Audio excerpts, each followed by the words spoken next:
കണ്ണൂർ പാടിയോട്ടുചാലിൽ മുനയൻകുന്ന് രക്തസാക്ഷി സ്മാരക ഭൂമി കച്ചവടം നടത്തിയതിൽ വിവാദം. സെന്റിന് 9.5 ലക്ഷം എന്ന നിലയിൽ 16 സെന്റ് സ്ഥലം CPIM ചെറുപുഴ ലോക്കൽ കമ്മിറ്റി വിൽപ്പന നടത്തി. ഒരു വർഷത്തിന് ശേഷം ഇതേ സ്ഥലം സെന്റിന് 15.5 ലക്ഷത്തിന് ലോക്കൽ കമ്മിറ്റി അംഗം മറിച്ചുവിറ്റു. രക്തസാക്ഷികളുടെ മണ്ണ് വിറ്റ് നേതാക്കൾ കമ്മീഷൻ അടിക്കുന്നുവെന്ന് SFI മുൻ ജില്ലാ നേതാവ് ആരോപിച്ചു. 1 കോടിയിലധികം രൂപ നേതാക്കൾ അഴിമതി നടത്തിയെന്നാണ് ആരോപണം. സംസ്ഥാന കമ്മിറ്റിക്ക് പരാതി നൽകിയിട്ടും നടപടിയില്ലെന്നും ആക്ഷേപമുണ്ട്. എന്നാൽ CPIM നേതൃത്വം ഈ ആരോപണം നിഷേധിക്കുകയാണ്. അർജുൻ കല്യാട് നമുക്കൊപ്പം. അർജുൻ കല്യാട്, ഭൂമി വിൽപ്പനയുടെ രേഖകൾ പരിശോധിക്കുമ്പോൾ രക്തസാക്ഷി സ്മാരക ഭൂമിയെ ഒരു കച്ചവടത്തിന് വിധേയമാക്കി എന്നാണോ ബോധ്യപ്പെടുന്നത്?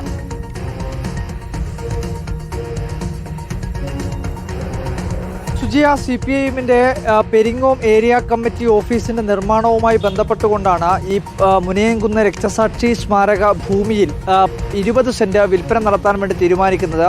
അതിൽ 4 സെന്റ് അവിടെയുള്ള ഒരു സൊസൈറ്റിക്ക് തന്നെ, പാർട്ടിയുടെ നിയന്ത്രണത്തിൽ തന്നെയുള്ള ഒരു സൊസൈറ്റിക്ക് നൽകാൻ വേണ്ടി തീരുമാനിച്ചു. മറ്റ് 16 സെന്റാണ്, അതായത് ബാക്കി വരുന്ന ഈ 16 സെന്റിലാണ് ഇപ്പോൾ ഈ വിവാദം കത്തിപ്പടരുന്നത്.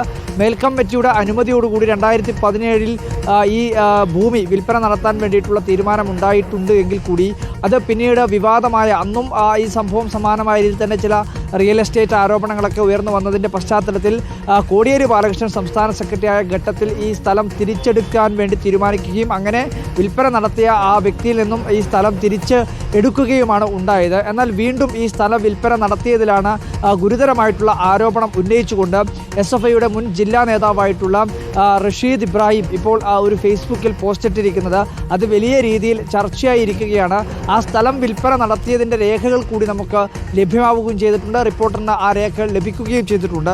എന്തായാലും ഇതുമായി ബന്ധപ്പെട്ടുകൊണ്ട് ഈ ഉയർന്നു വന്ന ആരോപണം, അതായത് 16 സെന്റ് 9.5 ലക്ഷം രൂപയ്ക്ക് പാർട്ടി തന്നെ, അതായത് പാർട്ടിയുടെ ഏരിയ നേതൃത്വത്തിൻ്റെയൊക്കെ അറിവോടുകൂടി ഒരു ലോക്കൽ കമ്മിറ്റി അംഗത്തിന് നൽകുന്നു. അതായത് അവർക്ക് വിൽപ്പന നടത്താൻ വേണ്ടി തീരുമാനിക്കുന്നു, ഒരു എഗ്രിമെൻ്റ് ഉണ്ടാക്കുന്നു. പക്ഷേ ഈ എഗ്രിമെൻ്റ് ഉണ്ടാക്കിയ വ്യക്തി പാർട്ടിക്ക് ഒരു തരത്തിലുള്ള പണവും നൽകുന്നില്ല.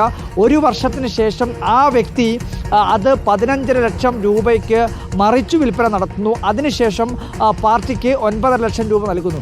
അങ്ങനെ ഈ ലോക്കൽ കമ്മിറ്റി അംഗത്തിന് ഒരു സെൻറ്റിന് 6 ലക്ഷം രൂപയോളം തന്നെ ഈ വിൽപ്പനയുടെ ഭാഗമായി ഈ പണം അധികമായി ലഭിച്ചു. അത് ആ ലോക്കൽ കമ്മിറ്റി അംഗം മറ്റ് ചില നേതാക്കളുടെയൊക്കെ ഇടപാടിൻ്റെ ഭാഗമായി വന്നു എന്നുള്ളതാണ് ആരോപണത്തിൻ്റെ ഭാഗമായി ഉന്നയിക്കപ്പെടുന്നത്.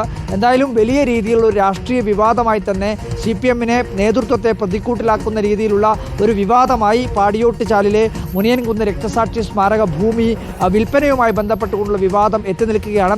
ഏറ്റവും പ്രധാനമായി ഉന്നയിക്കപ്പെടുന്നത് ഈ രക്തസാക്ഷികളുടെ ഭൂമി വിറ്റ് തന്നെ വേണോ ഇത്തരത്തിലുള്ള നേതാക്കളുടെ ബിനാമി ഇടപാടുകളും റിയൽ എസ്റ്റേറ്റ് ഇടപാടുകളും നടത്താൻ എന്നുള്ളതാണ് ഈ ഫേസ്ബുക്ക് പോസ്റ്റിൽ മുൻ SFI നേതാവ് കൂടിയായിട്ടുള്ള റഷീദ് ഇബ്രാഹിം ചോദിക്കുന്നത്. എന്തായാലും ആ ചോദ്യം വളരെ ന്യായവുമാണ്. കാരണം അങ്ങനെ ഒരു വിൽപ്പന നടന്നിട്ടുണ്ട് എങ്കിൽ കൃത്യമായ രീതിയിൽ പാർട്ടിയുടെ സംസ്ഥാന സമ്മേളനത്തിൻ്റെ പ്രവർത്തന റിപ്പോർട്ടിൽ ഉൾപ്പെടെ ആ കാര്യങ്ങൾ കൃത്യമായി സൂചിപ്പിച്ചതാണ്. പാർട്ടിയുടെ പല നേതാക്കൾക്കും ഇത്തരത്തിലുള്ള ബിനാമി ഇടപാടുകൾ, റിയൽ എസ്റ്റേറ്റ് ഇടപാടുകളൊക്കെ ഉണ്ട് എന്നുള്ള കാര്യം പാർട്ടിയുടെ സംസ്ഥാന റിപ്പോർട്ടിൽ തന്നെ സൂചിപ്പിച്ചതാണ്. ആ കാര്യങ്ങൾ പുറത്തു വന്നതിന് പിന്നാലെയാണ് ഇപ്പോൾ ഇങ്ങനെ ഒരു ഫേസ്ബുക്ക് പോസ്റ്റ് റാഷിദ് ഇബ്രാഹിമിൻ്റെതായി പുറത്തേക്ക് വരികയും ചെയ്തത്. ഈ പല ബ്രാഞ്ച് കമ്മിറ്റി യോഗങ്ങളും അതുപോലെ തന്നെ ഈ പല ഈ ലോക്കൽ കമ്മിറ്റി യോഗങ്ങളിൽ ഒക്കെ ഈ നേതൃത്വം പറഞ്ഞിരുന്നത് ഇത് ലോക്കൽ കമ്മിറ്റി അംഗത്തിന് വിൽപ്പന നടത്തി എന്നുള്ളതാണ്. പക്ഷേ ഇപ്പോൾ ഈ വിവാദമായ പശ്ചാത്തലത്തിൽ, ഫേസ്ബുക്ക് പോസ്റ്റ് വന്ന പശ്ചാത്തലത്തിൽ പാർട്ടി നേതൃത്വവുമായി സംസാരിക്കുമ്പോൾ അങ്ങനെ ലോക്കൽ കമ്മിറ്റി അംഗത്തിന് വിൽപ്പന നടത്തിയിട്ടില്ല എന്നുള്ളതാണ് പാർട്ടി നേതൃത്വം തന്നെ വ്യക്തമാക്കുന്നത്. ഏരിയ സെക്രട്ടറി തന്നെ വ്യക്തമാക്കുന്നത് ഇങ്ങനെ ഒരു ലോക്കൽ കമ്മിറ്റി അംഗത്തിന് സ്ഥലം കച്ചവടം നടത്തിയിട്ടില്ല. പക്ഷേ അങ്ങനെ ഒരു വിശദീകരണം നൽകുമ്പോഴും ഒരു പ്രശ്നമുള്ളത് പാർട്ടിക്ക് ഈ 15.5 ലക്ഷം രൂപ ലഭിച്ചിട്ടുണ്ടോ എന്നുള്ളതാണ് അപ്പോഴുള്ള ചോദ്യം. 9.5 ലക്ഷം രൂപയ്ക്കാണ് വിൽപ്പന നടത്തിയതെന്ന് പാർട്ടി തന്നെ പറയുന്നു.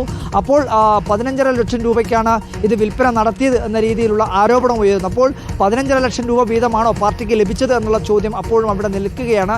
എന്തായാലും വലിയ രാഷ്ട്രീയ വിവാദമായി CPIMനെ നേതൃത്വത്തെ പ്രതിക്കൂട്ടിലാക്കുന്ന രീതിയിലുള്ള ഒരു സംഭവമായി മാറുന്നു. അത് കേവലം ഒരു പ്രാദേശിക വിഷയം മാത്രമായി കാണാൻ വേണ്ടി കഴിയില്ല. കാരണം രക്തസാക്ഷികൾ എന്ന് പറഞ്ഞാൽ CPIMനെ സംബന്ധിച്ച് അതീവ പ്രാധാന്യമുള്ളതാണ്. മറ്റെന്തിനേക്കാളും പാർട്ടിയോടൊപ്പം തന്നെ ചേർത്ത് നിർത്തുന്ന, അല്ലെങ്കിൽ പാർട്ടി എന്നാൽ രക്തസാക്ഷിയാണ് എന്ന രീതിയിലുള്ള അത്രയും വൈകാരികമായിട്ടുള്ള ബന്ധമുള്ള ഒരു CPM-നെ സംബന്ധിച്ചും ഇടത് പാർട്ടികളെ സംബന്ധിച്ചുമൊക്കെ അത്തരത്തിലുള്ള കാര്യം നമുക്കറിയാവുന്നതാണ്. അപ്പോൾ അങ്ങനെയുള്ള മുനയൻകുന്ന് രക്തസാക്ഷികളുടെ പേരിലുള്ള അതിൻ്റെ സ്മാരക സ്തൂപമൊക്കെ സ്ഥിതി ചെയ്യുന്ന ആ സ്ഥലം വിൽപ്പന നടത്തി എന്തിനാണ് ഇത്രയും കോടിയിലധികം രൂപ സ്വന്തമാക്കിയത് അല്ലെങ്കിൽ തിരിമറി നടത്തിയത് എന്നുള്ളതാണ് ഈ പോസ്റ്റിൻ്റെ ഭാഗമായി റഷീദ് ഉന്നയിക്കുകയും ചെയ്യുന്നത്.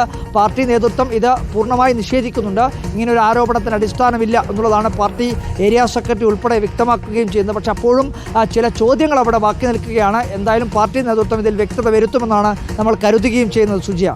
ഓക്കെ, അർജുൻ കല്യാടാണ് വിവരങ്ങൾ നൽകിയത്. രക്തസാക്ഷി സ്മാരക ഭൂമിയാണ് ഇങ്ങനെ കച്ചവടം ചെയ്തിരിക്കുന്നത്.